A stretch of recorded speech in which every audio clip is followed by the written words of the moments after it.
Good afternoon, my friends. It's Simon Lown here from Two Way Digital. And today, this is going to be the last video in the series of videos for technical SEO.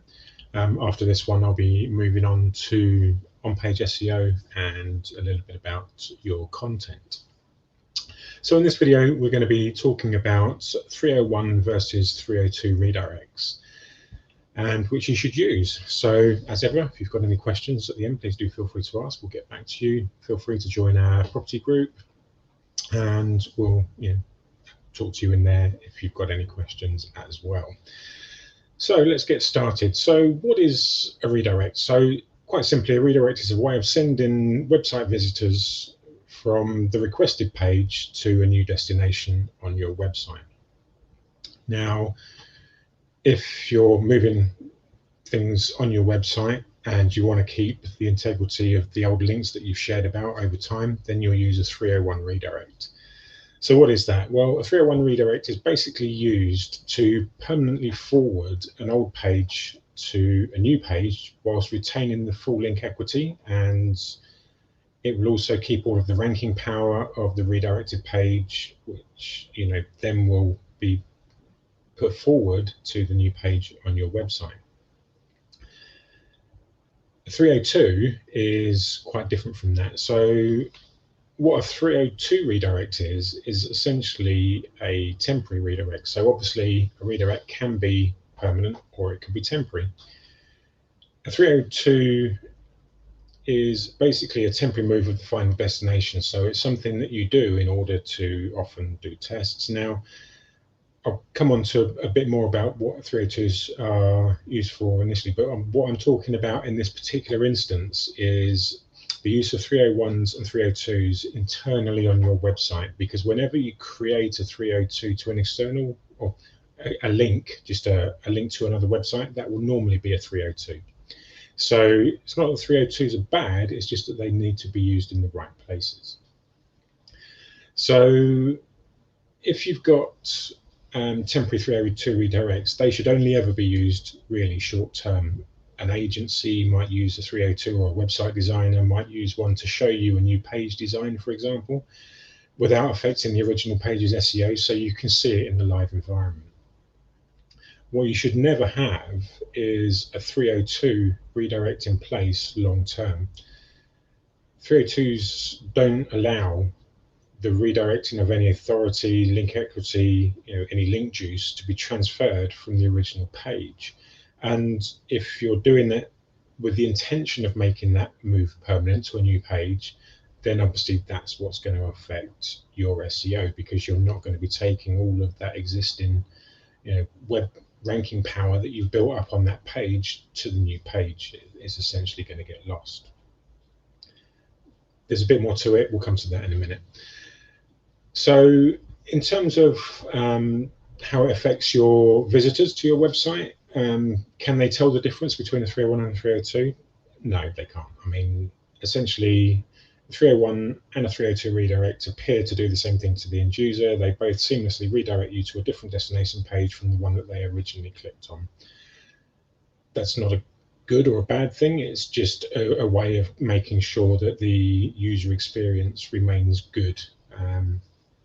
There are, and as we talked about in some of the previous videos, if you get a redirect chain, that can be bad, because that can slow things down a lot, and that can reduce the number of people that will actually view your page. If you want to check that out, that's up on our blog, and you can find it on our Facebook and YouTube channel as well. So in terms of checking for 302s on your website, I mean, there are tools out there as ever. The SEM tools will all do this: Ahrefs, Moz, SEMrush, Majestic SEO, etc. SEO Spider will do a report for you as well. And there are other sites out there. You can go and it's like redirect-checker.org is another one. So if you know a page that you've got that has been redirected in the past, you can just go and type in the address and check what type of redirect that's got. Now that is a fairly limited tool, so using something like Screaming Frog might be better if you're looking for the cheaper option than the big SEM tools. But if you go and get Screaming Frog and you've got a smallish website, sort of less than 500 URLs, that will do a full scan of your site and give you all of the reports for you.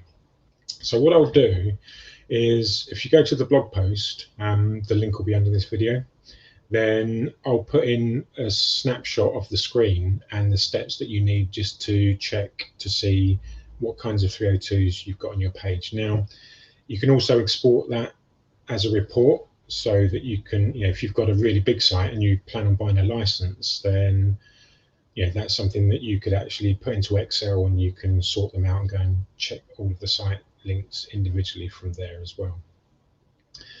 Now, it might sound like we're talking about 302s as if they're a bad thing, but they're really not if they're used in the right context. Some 302s are fine. So if, for example, you use, let's say, YouTube videos on your website and you embed YouTube videos, that's actually going to generate a 302, which is absolutely fine.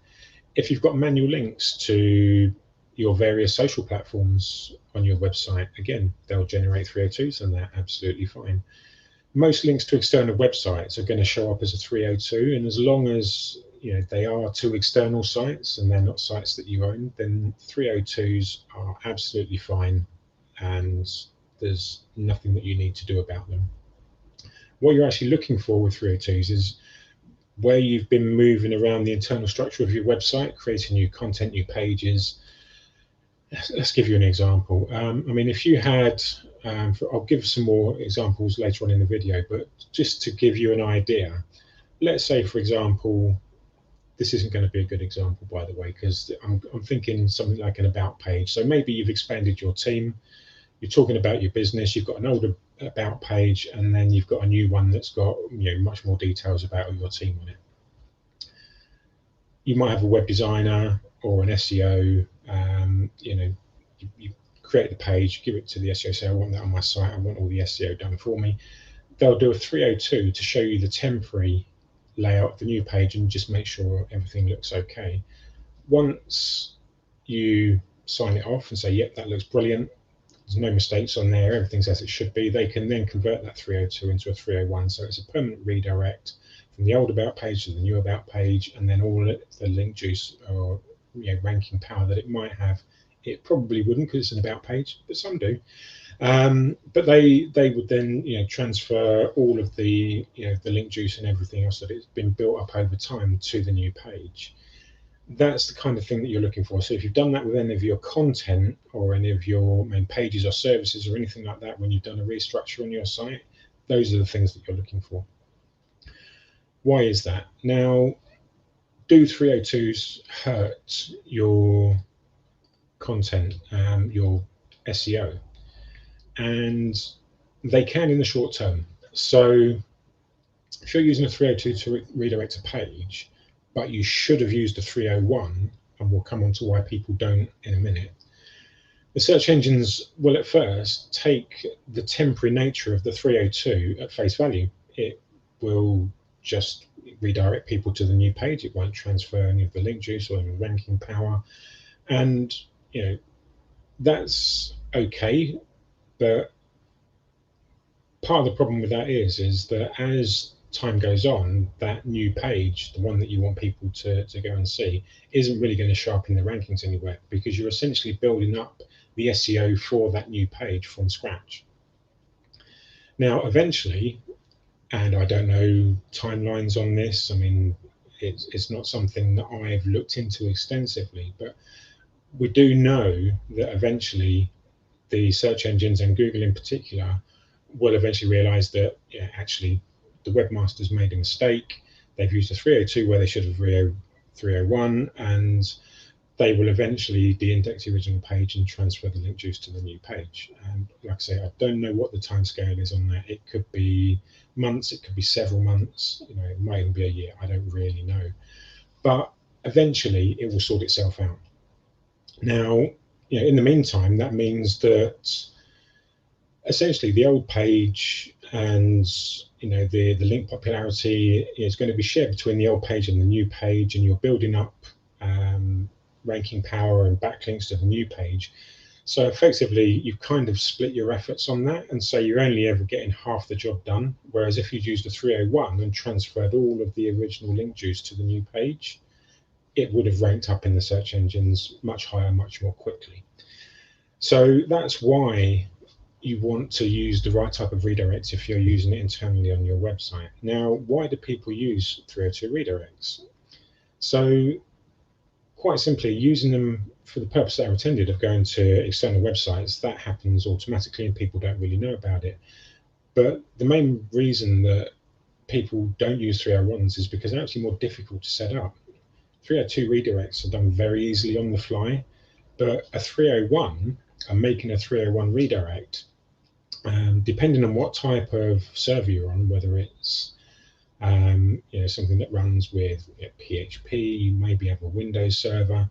If it's on a Windows server, you have to go into the IIS manager. If it's on another type of server that uses PHP, you've got to get into the PHP code to add them. If you're on a CMS, then that can actually be a little bit easier. But if you're not, then it's really something that you've got to know what to do to make a 301 properly. So in terms of using a 302 redirect correctly, and there are a number of uses for them. So by using 302s correctly, you can actually help your SEO quite a lot. And whilst it's not particularly relevant for a lot of property professionals, estate agents, etc., I'll go through some of them because really it's all about the user experience, and that's the main reason for using a redirector tool, let alone a temporary one. So, like I say, it's mainly there for making sure that the user's experience stays as good as it can possibly be. I mean, we've talked about it already in SEO. This is what Google, Bing, all the other search engines, even the social platforms. If you click a link and it goes to a page that doesn't load, or you get a 404 error, or some other kind of error that's a result of poor setup on your website, that is obviously bad for the user. They've wasted their time clicking your link. They don't get what they want. They're going to have to go back and carry on searching and find something else. If that happens enough, it will definitely have a negative impact on your SEO. So if you know of a problem on your website, or if you're developing things and you're using the right kinds of redirects, then this is definitely something that's going to help people always be coming to your site, and it's always live and it's always got relevant content. So if you're doing something like a page rewrite, maybe you'll copy the existing page into a new page, rewrite it, and then you can do a 302 and just check and make sure everything's okay before you do a permanent 301 to it. On the e-commerce front, I mean, 302s are hugely powerful if you're dealing with stock. So if something's out of stock and you've got links dotted around the web to come to your site and they get to the page and it's an out of stock, maybe it's because it's a particular color, or maybe there's a supply issue, or maybe it's just difficult to get them manufactured, maybe it's a slow process, whatever it might be, you can actually put a 302 redirect onto. You could make a dedicated page to say why, and here's some other options. Or if it's just a color or a size or something, you could take them to the main page that shows them the other options, so that they still get something that's relevant.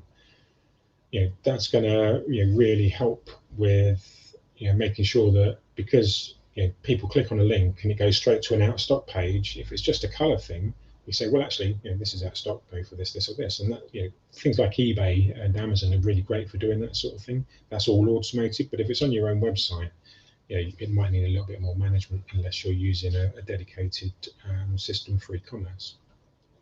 As we already mentioned, testing, if you're doing rewrites, new page designs, new layouts, new color schemes, that can be a way of checking out pages temporarily, just to make sure that everything looks okay before you actually go live with it. Broken pages is another one. So if you've got something on your page that there's maybe a tool or a calculator or some kind of a plugin and it's not working, you can redirect that page to something else, another page that maybe explains why it's down. They only take a few minutes to knock up. and it means that the person visiting the site knows that you know there's a problem, rather than them just getting there and nothing working. You can also use 302s for split testing. So, doing A/B test on website elements. Now, it could be things like, ad placements on pages. It could be colors of buttons that people click on. All of the elements of your website and where they are and how people engage with them can all be tested using 302s without affecting the original page and the overall layout, until you're sure that you've got something that's better. And so, in conclusion, 302 redirects, if they're used for their proper intended purpose, aren't going to hurt your SEO, and in fact will help your website stay in really good shape and give a really good user experience. If you use a 302, a temporary redirect instead of what should be a permanent redirect, then you're not going to get full benefit of SEO from the old page or your new content until that gets rectified, either by yourself or the search engine realize that you're a bit of a dummy and you've made a mistake.